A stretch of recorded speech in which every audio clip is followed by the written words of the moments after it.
Just want to give you guys a recap today's work. We were able to have the nice weather in the garage today, kind of go over detailing the engine. We didn't do a full spray down, as maybe you've seen in other videos. I didn't feel like it needed that. Two, doing this outside wouldn't have worked out today. Unfortunately, we had quite a bit of rain. However, the weather's nice and cool. It's nice, had a little fan going, a little breeze going from time to time. As you guys can tell, we went ahead and used multiple products. I think it came out pretty nice.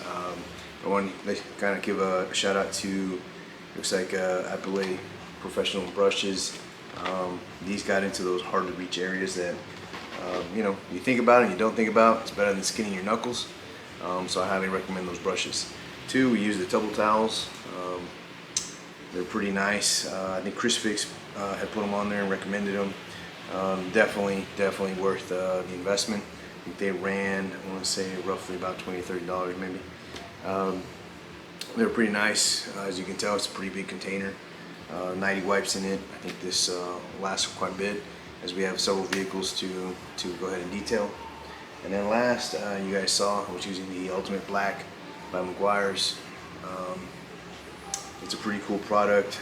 Would never thought of using that for a detailing job, but it worked nicely. You know, we cleaned everything, wiped everything down with a little bit of the Adams interior detailer, and then we went and put that Maguire over the top, and I think it came out pretty nice. So I hope you enjoyed it. Wish you guys the best, and see you soon.